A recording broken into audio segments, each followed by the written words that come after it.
Hi, everyone. Welcome. Thank you so much for joining us today. I'm Laura Kleffner with PracticeMatch. We are excited to partner with UrbanBound for today's webinar, which will be recorded. And for housekeeping purposes, feel free to drop any questions in the Q&A. We will answer them at the end. I'm going to kick it over to Jeff and Michael with UrbanBound for today's webinar, a masterclass in how to fail at recruiting out-of-market physicians. Thanks, Laura. Hi, everybody. Thank Thanks for joining us today. As Laura just mentioned, we will be going through the presentation first and then addressing questions that you all have at the end. So please use the Q&A section that you should see in your Teams window. And as you think of something, feel free to post it, and then at the end we'll definitely have some time to address those and get through as many as we can. So appreciate you all being here. As Laura mentioned, my name is Michael Krassman. With me is my fellow co-founder, Jeff Ellman. We're here from UrbanBound. A little bit about our background before we dig into the meat of the presentation, which is a masterclass in how to fail at recruiting out-of-market physicians. Jeff and I have worked together for little over 25 years at this point. This is actually a little news article that was written about our recruiting company that we started back in 2001. So we have sat in the seats that a lot of you fill, running a recruiting business for well over a decade. Aside from that business, we currently have two different HR technology companies. Our other company is called Hireology. We are on the board of directors of, but we are co-founders of. It's a applicant tracking, HRIS platform, and payroll system for small and medium-sized companies and distributed enterprises that is been a very fast-growing business. We help over 8,500 customers there with their hiring process and improving that hiring process. But where we spend our day-to-day and really where a lot of the lessons you're going to see momentarily come from is UrbanBound, which is relocation management software to help really everything from that candidate experience all the way through to the onboarding and relocation of an individual that has to move for their job in a seamless and joyful way. Throughout our companies and throughout our experience working together for 25 years, we've helped over 1 million people find jobs. We've, as I mentioned a moment ago, helped 8,500 companies and counting improve their hiring processes. And with UrbanBound, we've already relocated over 80,000 individual employees. If you add in their family members, it's probably closer to 250,000 people that have relocated through UrbanBound's platform. And so we have learned a lot of lessons along the way. We've spent countless hours speaking to recruiters, heads of TA, chief human resource officers, et cetera. And so a lot of the lessons that we're going to be covering here are just a distillation of all of that learning over, several decades of doing this. So why does it matter? Why should we be even talking about, some of the mistakes that we see when it comes to recruiting out-of-market talent? And I think it really comes down to the fact that at the end of the day, the labor market remains as challenged in healthcare as it's ever been. Many of you have heard these statistics, but they're expecting something to the order of 125,000 fewer physicians to be in the workforce by 2030 than will be needed. And of course, that leads a lot of healthcare systems. In fact, we're seeing at least many that are saying more than 50% of the people that they're hiring into the different physician spots are having to be recruited out of their immediate area.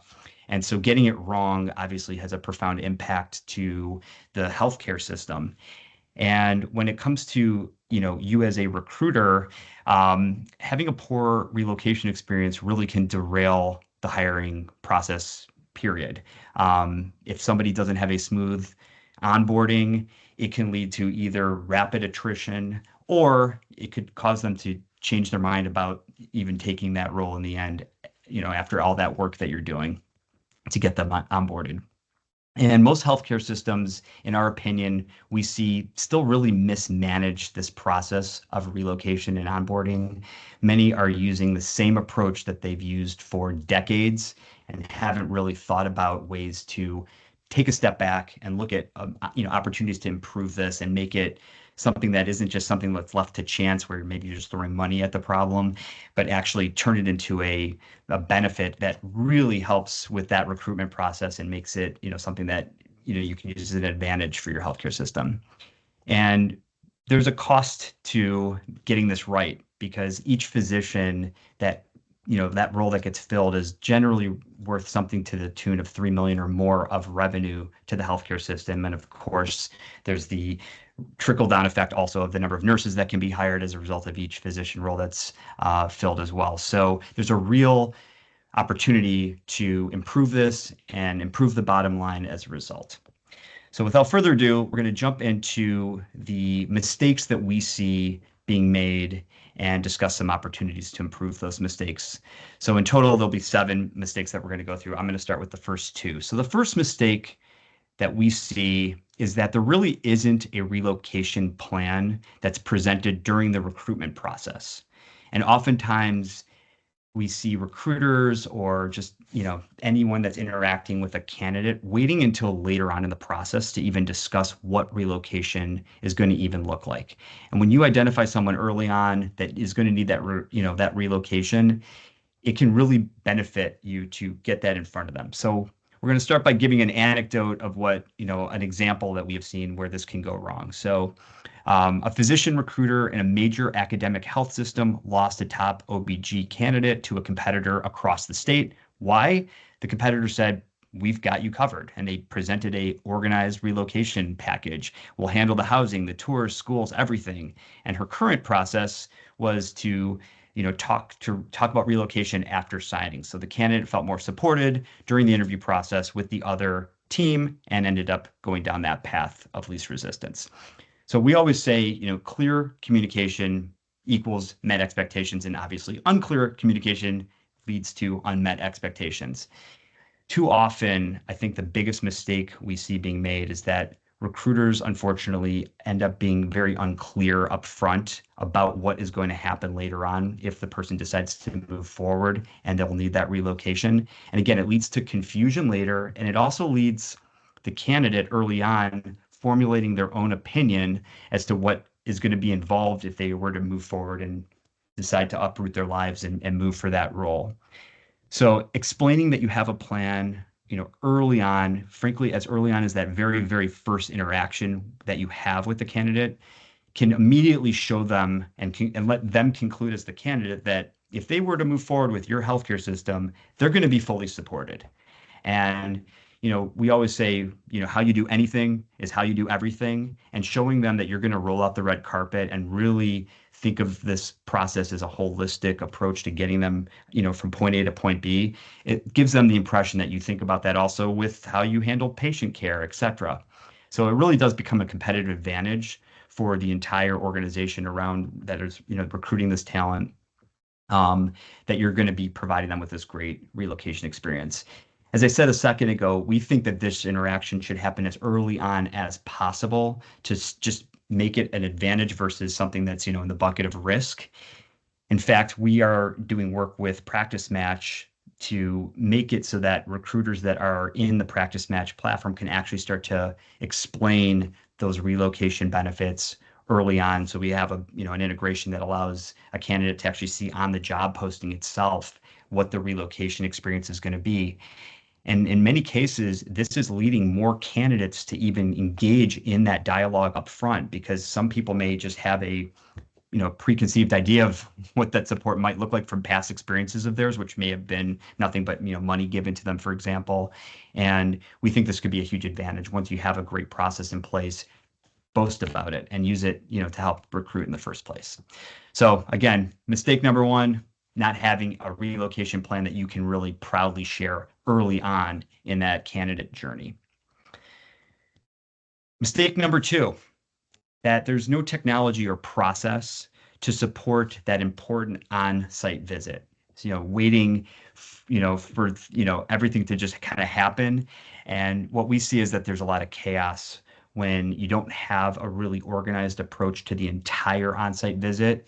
And it just makes that on-site more of a gamble than it needs to be. So the anecdote here, a large regional health system that hired 50 out-of-market physicians in 1 year. Without a centralized process, every on-site visit was handled differently. Some recruiters coordinated, sometimes they directed people to the HR. HR had a centralized process, but not everybody was using it. Sometimes the physicians who were involved in the recruitment process might have helped organize it for that individual. So there was no consistent approach, and to help the candidates gain education about the community they would be moving to if they took the job. The only solution really that this particular healthcare system had was providing them with a list of local real estate agents. So I will say that this is something we see repeatedly across healthcare systems.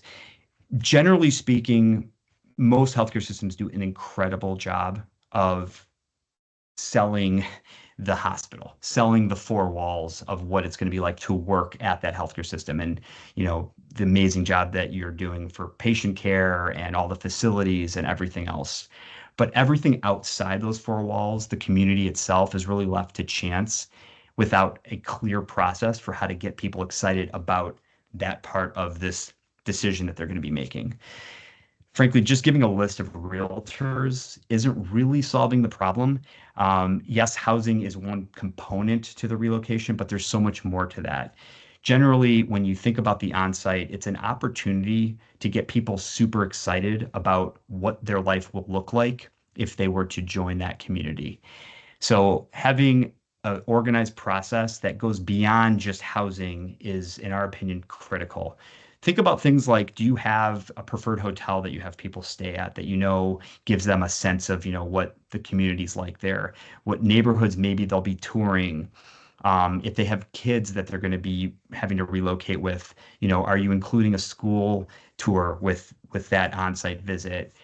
Even little things like what coffee shops you recommend that they go to, or restaurants that they have dinner at, to just get a sense of how exciting life will be if they were to join and move into that community.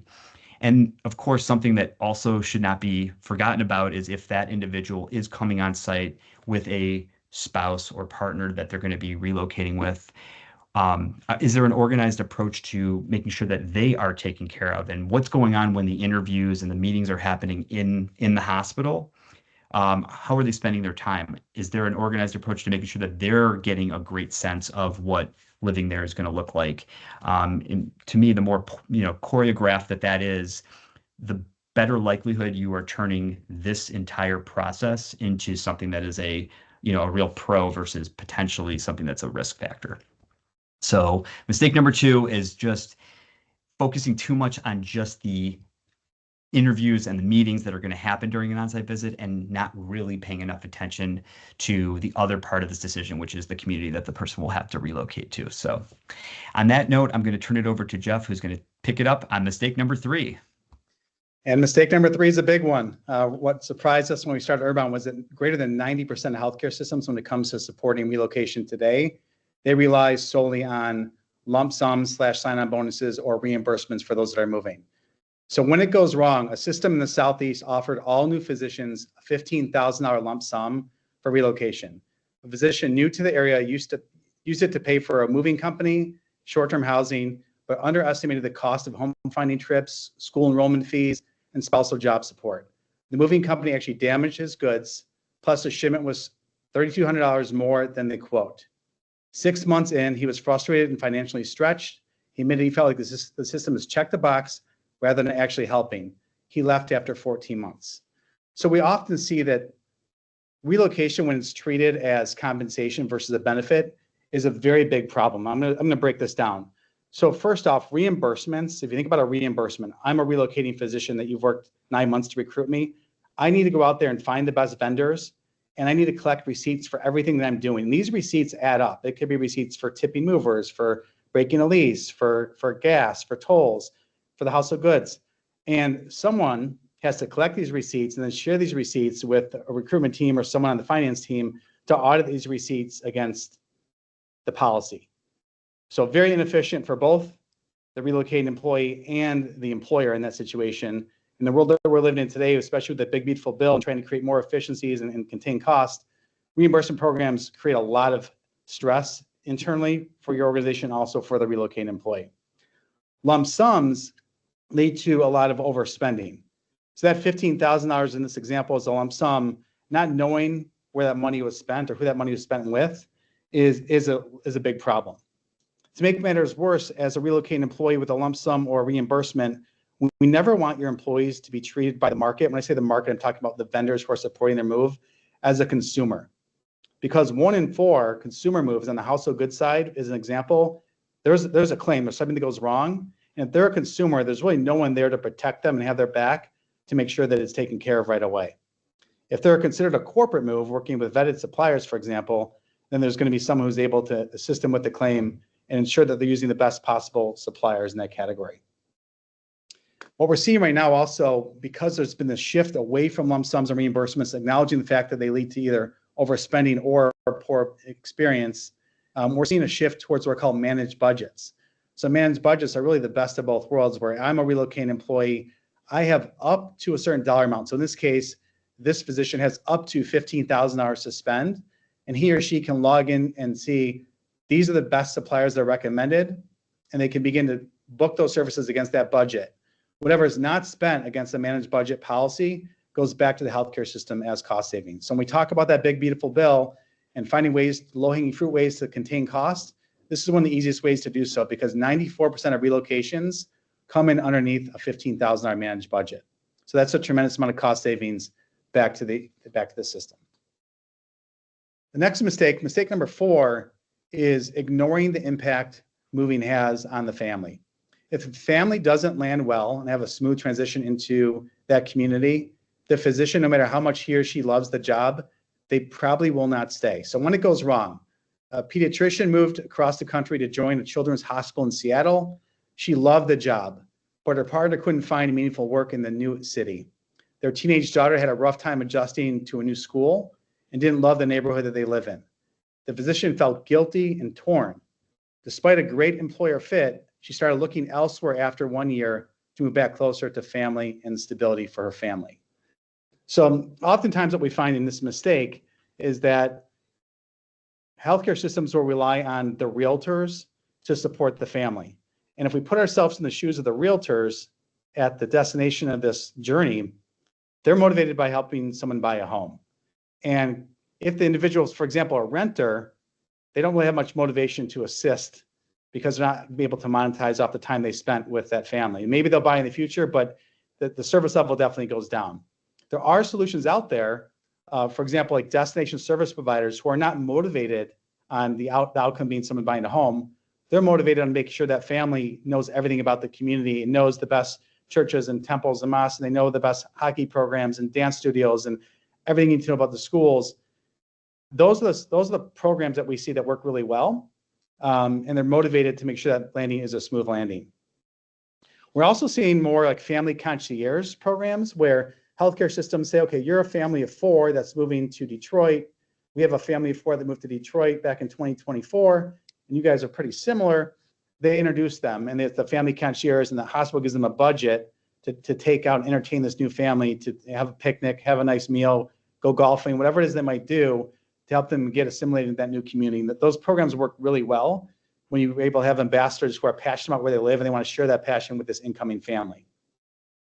Recruiters also have a big impact on this. So too often we find that recruiters are put in a really difficult position where the relocating family is asking the recruiter questions. So maybe this recruiter in this example is 35 years old with 1 child, but the physician who's moving is 50 years old with 4 kids, different stage of life, different familial status. And the recruiter is giving advice on daycares, on neighborhoods, on things to do. And that could put you in a tough position, but also it's usually not the best place for information, especially when recruiters are often recruiting for multiple locations, not just in their own backyard. And it's tough to have a strong opinion about where someone should live or their kids should go to school. We are seeing more crowdsourced information solutions where I can imagine being a physician, I'm relocating with my family. I can see data of fellow coworkers who are just like me, who relocated in the past few years. And I can actually see, okay, where do their kids go to school? Where do they go to daycare? What neighborhoods do they live in? Where do they go for nightlife, restaurants, shopping, anything like that? What apartment buildings they live in? That's all available if you crowdsource data. And that makes families feel at ease because they're making so many rapid buying decisions during this really stressful time that too often without support, they make some really poor decisions that has a ripple effect on retention down the road. Finally, also build a policy around the family. So not just around like the household goods itself, but actually around supporting that family. And I'll just give you an example. We see too often that healthcare systems will say to a family, you can come on site and do a home finding trip for up to 3 days or up to 2 days. And all that does, it puts too much pressure on the family to feel like they need to find the right home in the right neighborhood within 48 hours. So what ends up happening is either they make a rush decision and they're not happy with it in the end, it leads to turnover, or they just can't find anything at all. And what do? Well, they end up going into short-term housing. They put their stuff into storage, for 30 days.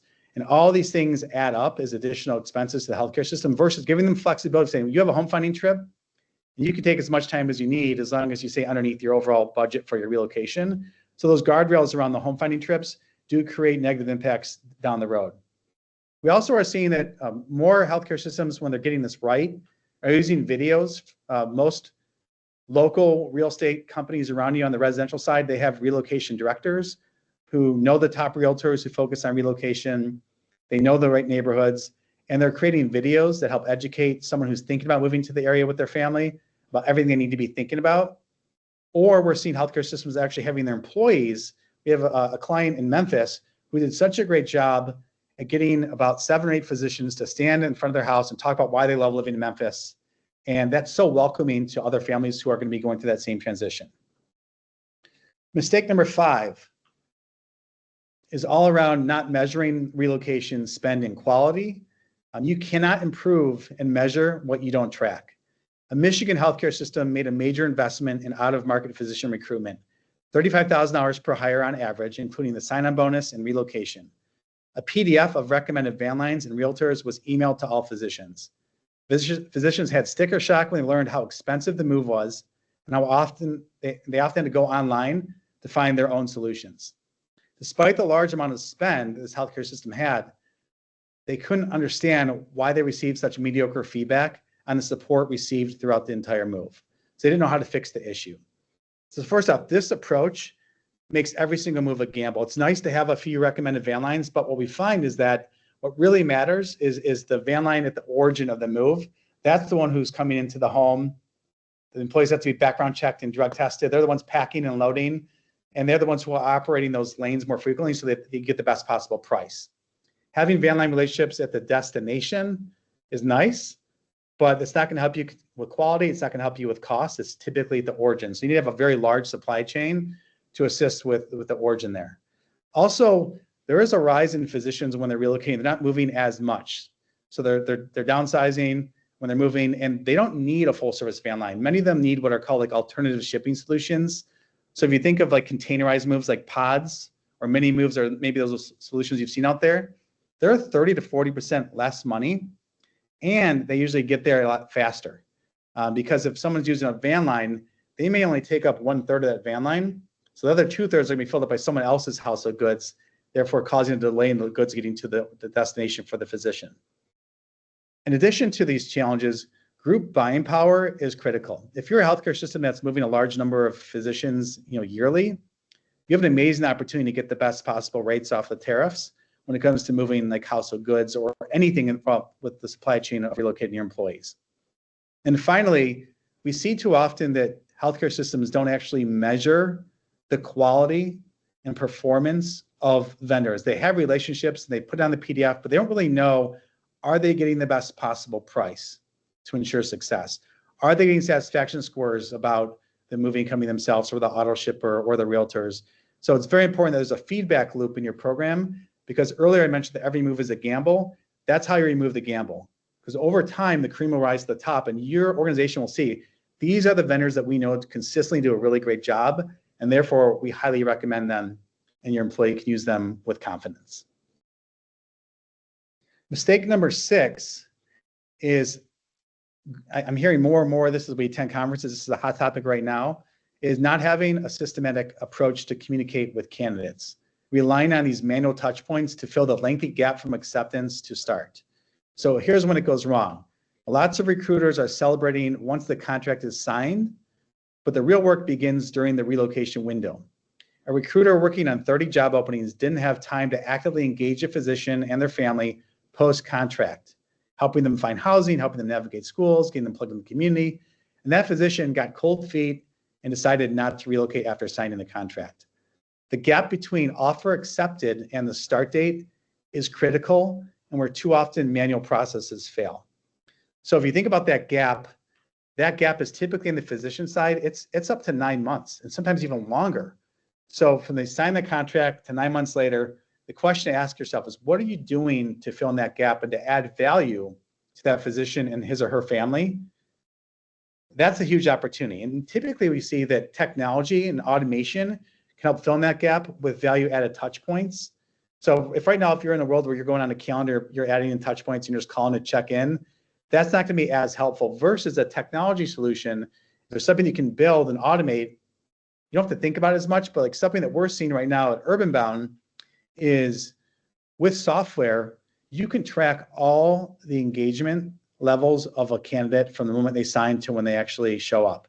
What I mean by that is I can see, did this candidate research schools? Are they looking at neighborhoods? Did they book their services to ship their car and their house of goods? Have they found short-term housing? Those are all data points that will tell you this is someone who's on track and they're about to start on time versus not really knowing and hoping it goes well. The great thing about leveraging technology to fill in this gap is that those red flags will start to pop up. Like you worked so hard to recruit this physician, and then you see that she is taking no action at all for many, many months. That's worrisome. That's worthy of that phone call right then and there saying, notice you've taken no action to research schools for your children, or if you haven't booked the service yet, how can we further help you? So we recommend trying to remove the manual processes and build some type of automation around the communication flow from contract signature to start date. I also recommend trying to create personalized videos. So some of our clients will have a video where they'll say, okay, 30 days before start date, we want them to receive this video from our chief medical officer. And it's really powerful that we're so excited to see you in 30 days from now. Can't wait to have you join. The team is waiting and ready for you. Those are the moments that matter and make someone feel like, wow, my organization is ready for me and I cannot wait to join, versus no communication at all, which is unfortunately what we're hearing too often today. Next mistake number 7 is skipping out on real estate and mortgage support. So housing delays equal onboarding delays. When it goes wrong, you have a physician moving to Arizona, couldn't sell her Chicago condo fast enough to close on a house near the hospital. This delay cost her the property she wanted. She ended up in temporary housing 45 minutes away, commuting in 110-degree heat. Credentialing and onboarding were delayed 3 weeks, creating gaps in work eligibility.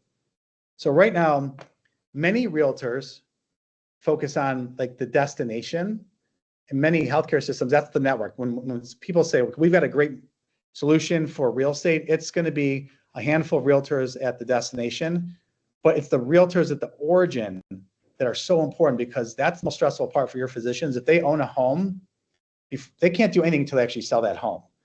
So it's important that when you think about having a vetted realtor network, if you have one in place already, make sure you've got one that's nationwide, not just one in your own backyard. Our clients have found that buying a home is one of the keys to retention. So if you have physicians that are coming and they're very comfortable renting for many years, one of the goals is, what are the things that you can do to motivate someone to actually, want to buy that home? So there are solutions out there, and I'm just going to give some of them right now as an example. The story of this physician in Arizona could have been solved. Like Rocket Mortgage has a program for physicians, a bridge loan program, where it's a buy now and sell later, where if I'm a physician, if I can't sell my home yet, I have up to 6 months to sell my home. I can buy my new home in Arizona, and I can actually use the equity in my current home to front the money for that new home I just purchased. And I'm only paying on interest. So it's a bridge loan program for physicians, for healthcare. There's other programs on the mortgage side. For example, Rocket has one that we love called Rent Rewards. So it actually rewards the renters and gives them 10% back on their last 12 months of rent. And they can actually use that 10% back as the down payment towards their closing costs on their home. So there's some programs out there that really incentivize physicians to say, okay, I'm renting, but I really do want to buy.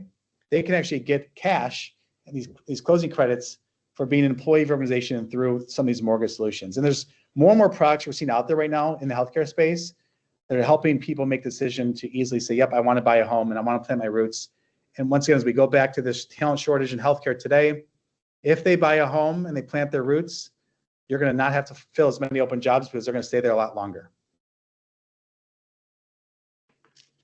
So, yeah. So as you know, as we started off, we were talking about obviously the macro issues that are continuing within the the hiring labor environment for physicians, but there is a real cost of getting this process wrong, and the ripple effects do spread far and wide within the organization. So first of all, the recruiters themselves, as Jeff mentioned, they're often spending a lot of time recruiting, and then there's this long period of time between that contract getting signed and then the person actually relocating. And if you have a drop off, if you have a fallout where people are getting cold feet and backing out of that offer, it leads to recruiters having to scramble and ultimately burnout for those recruiters. So helping them with a better tool set can obviously improve the recruiters' output themselves. It can lead to delays, not having a good process here. If somebody doesn't get settled into their new environment as you would have hoped and expected, they may or may not need to either push their start date back, or again, it could just lead to ripple effects that are tied to that delay, unfortunately. ROI can get destroyed here, especially if the people fully back out of the offer, because all the time and energy and money spent getting somebody excited and wanting to relocate, if they end up not moving forward with that, of course, that adds cost to the organization as a whole. And I'd say not having a great program can ultimately lead to, let's just say, not the best reputation that ultimately can cause candidates that would have otherwise applied to a job to maybe just decide not even to move forward and engage in a dialogue at all out of the gate. So we think there are some real costs here to continuing to just operate maybe the status quo when there are so many ways to improve that approach to this important part of the onboarding process. So we're going to talk a little bit for the remaining few slides here, before we dig into any questions that you all have, just a little bit about how we at UrbanBound think about this. And I want you to visualize this not just as, something that you would necessarily need to use UrbanBound for, but there are ways where you can do this yourself. And these are the three kind of phases that you heard us talk about throughout the presentation, but this is how we've approached it through our platform. So we look at it as, three kind of unique phases that every physician that you're recruiting would have to go through. They start off where they're a candidate, and really during this phase, it's really about creating opportunities for them to start getting excited about the community that they're moving to. So in this phase, it's about providing information on schools, on neighborhoods, on anything that you would want to know about the area that hospital is, so that they can get excited about becoming, a future member of that community and start to sell themselves in their heads about, why this would be a smart move for them. You want to start implanting that feeling you get, like if you go visit a new city and you're like, this was an awesome city. I loved it here. You want to get that feeling early on in the process. The next phase is obviously having, like we discussed, a really organized on-site visit, so that, again, you're doing that amazing job with the team at your hospital to get somebody excited about wanting to work at that facility, at that hospital itself, but having another, whole organized approach of making sure that everything outside of the walls of the hospital are also being presented in the light you want them to see it under, so that they get excited about the community as well. And then the third step in the process is the relocation itself, and making sure that that is truly felt as you rolling out the red carpet. You're welcoming them, you're taking care of them, you're giving them all of the options, vetted suppliers, just a clear, organized process that is a proven process to be successful, that leads to a high rate of getting settled in and feeling like you're ready to go on day one without a million other things in your mind about that, that need to be still taken care of. So over the remaining couple of slides here, Jeff's going to just give a couple of snapshots of what things look like within these three phases, and then we will open it up to any questions that you all have. So Jeff? Yeah, so one of the key parts of the early part of the process of thinking about relocating is selling the community. So Dr. Smith is looking at a digital platform to explore areas of the community and look at the demographics around the hospital, around where he or she wants to live, look at schools, learn who the best realtors are, learn about the real estate values over the last, trending 5 years, and then learning more about the neighborhoods. Some of the software, for example, or solutions out there, I'll give an example for UrbanBound. There's the opportunity to actually like match. So I can say, I live in this part of Chicago and I am moving to Denver. And it'll match based on where I live right now, the demographics, the school system scores, anything that's relevant to where I'm living. And it'll recommend neighborhoods to me in like the Denver area if I'm moving from Chicago. So these neighborhoods are the closest thing to you. So it's almost like a dating website for neighborhoods, and it's going to match you up with the ideal solution. So there's so many great software solutions out there where you can come in and you can learn everything you need to know. And the key, going back to the tracking and engagement, is when your candidates are actually using pieces of software and it's trackable back to you as a recruiter, this gives you that peace of mind that I am so excited to see that this candidate that I've worked so hard to recruit is actually researching neighborhoods and schools. I feel like this is someone who could easily accept an offer and continue on that journey. Next is, when it comes to on-site visits, being able to ensure that they're booking their travel and their lodging directly so that they're never out of pocket. They should never have to front money. There's hyper-personalized welcome videos and information wowing that candidate for that on-site visit. There's the connection to the community before they even step foot on campus, which we just talked about. That's the first step in the journey. And then there's connecting them with either the destination service providers or those real estate agents, but also that feedback loop as having those realtors be an extension of your recruitment team, asking those realtors to fill out a form of what did you learn about the candidate when they were with you? Do they seem really interested in moving? Were there any red flags that we should know about? And also asking the candidate information about the realtors, making sure that you do have the best in class realtors who are working and supporting your physicians, because these realtors, they are critical. They are an extension of your team. So we want to make sure, and you want to make sure that they're saying and showing the areas of the community that would get people the most excited. Also, allowing someone to view their travel policy and their budgets before hitting the road, and then reimbursing within days. So yes, you can always direct bill hotels and airfare, but Ubers, and if someone's driving their car to the interview, or maybe it's some meals, when they're submitting receipts for that on-site visit, they should be reimbursed within 3 to 5 business days. It shouldn't be something that they're waiting months for. That's a really negative first impression, and it happens way too frequently. And then finally, the last part of the journey is that joyful relocation. And earlier I talked about this movement towards managed budgets. And Michael and I want to share with you today like an example of a managed budget. So what you're seeing on the lower right here is that this employee has up to a certain dollar amount of $15,000. But a joyful relocation experience would be knowing that healthcare workers work out of hours. It's really hard to plan a move. Trying to call a mover during the hours of 9 to 5 or whoever you need to work with to coordinate that move is really challenging. That's where software comes into play because it's available 24/7. It doesn't sleep. So I've got a budget. I can answer questions about my move and what's unique to me. And then the software recommends the best suppliers in every single category that already offers really aggressive, group buying power and service level agreements in place. So I know these are the best suppliers. I can book these suppliers in one centralized place. I can manage all my expenses in my entire journey. And what's key about managed budgets, going back to that big, beautiful bill, you can see here the delta in this example, there's almost $4,000 remaining. That goes right back to your healthcare system. Versus if I gave this physician $15,000 as a lump sum or sign-on bonus, he or she may have gone to Hawaii and had a great vacation or bought a flat screen TV, or I don't know what they did with that money, but this is only intended to support them with the relocation. And it's a much better candidate experience. Before we move to the last slide, or a few more slides here, this experience is all around choice, flexibility, and support. We recommend giving them $1 amount without the guardrails. So don't say you can only have short-term housing for X number of days. You can only ship one car or one pet. The deal is you have up to $15,000, you have up to X number of dollars, could be $20,000, could be $12,000.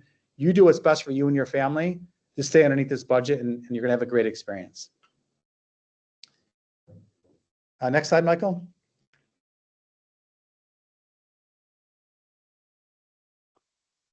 It should have advanced already.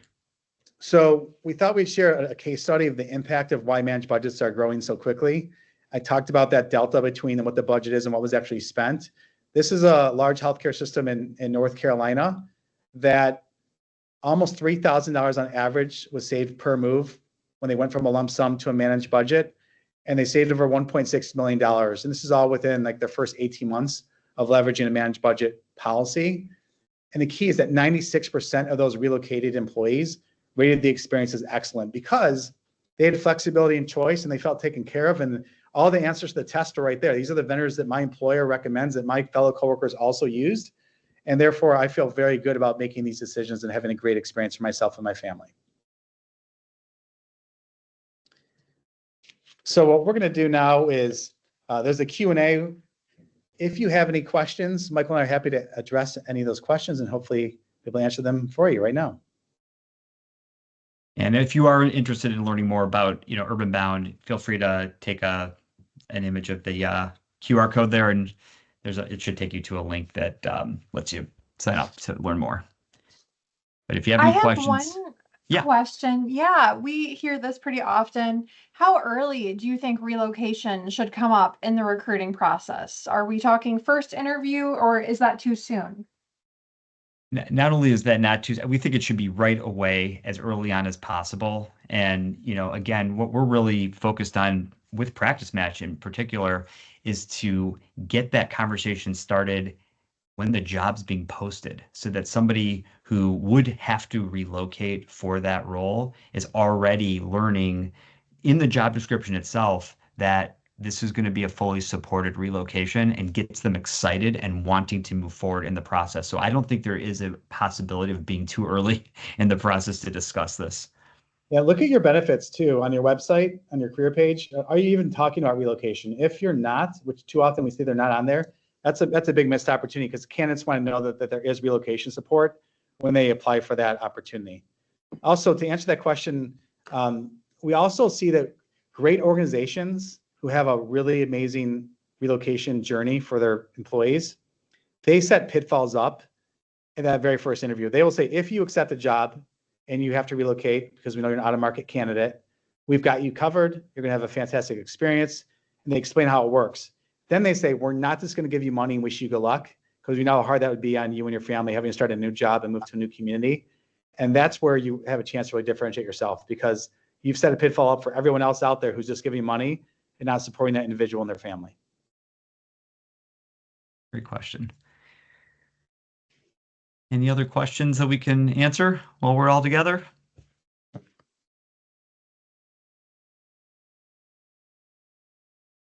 Well, yeah, it looks like we don't have any questions, but hopefully many of you are going to be in Las Vegas for the PracticeMatch conference coming up in a few weeks. We'll be speaking at that as well.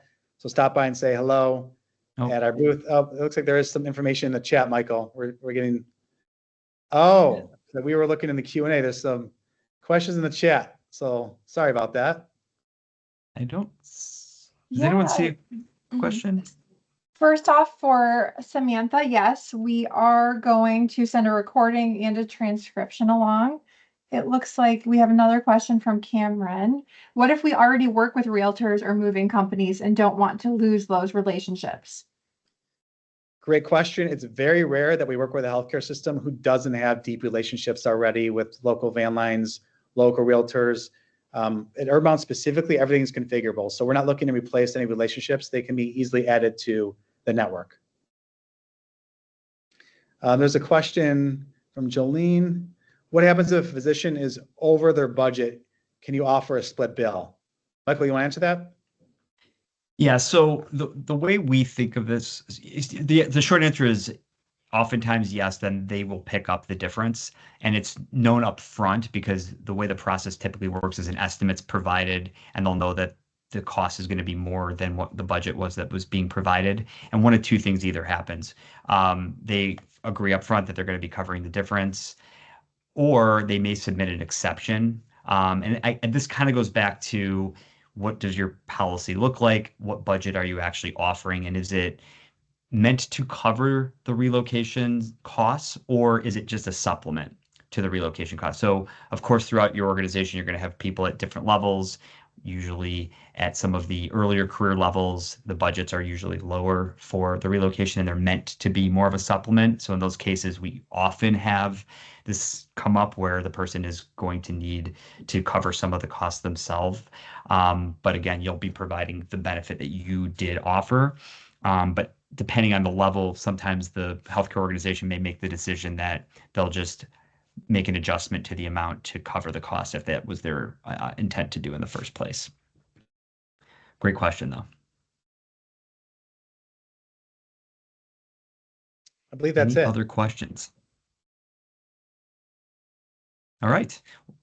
Oh, so we got another post here. I'm not sure. See. It was from Tori. So I am a talent concierge for hiring teams bringing in talent to the Tampa Bay, Florida area, helping with schools, spousal support. That's awesome. My question is if we are allowed to share some of these insights shared today from the presentation. Oh, absolutely. Yeah, definitely. Oh, yeah. Please thanks, do. Pat. We'd love for you to. We're on a We'd love to mission to meet make you sure too. everybody knows what to do here. So Yeah. please, it's great. Awesome. Well, I guess without any other questions coming through, we thank you all for your time and we look forward to hopefully seeing some of you in Las Vegas and we can talk more. Thanks, everybody. Thanks. Have a great day. Thanks, Bye. everyone. Bye.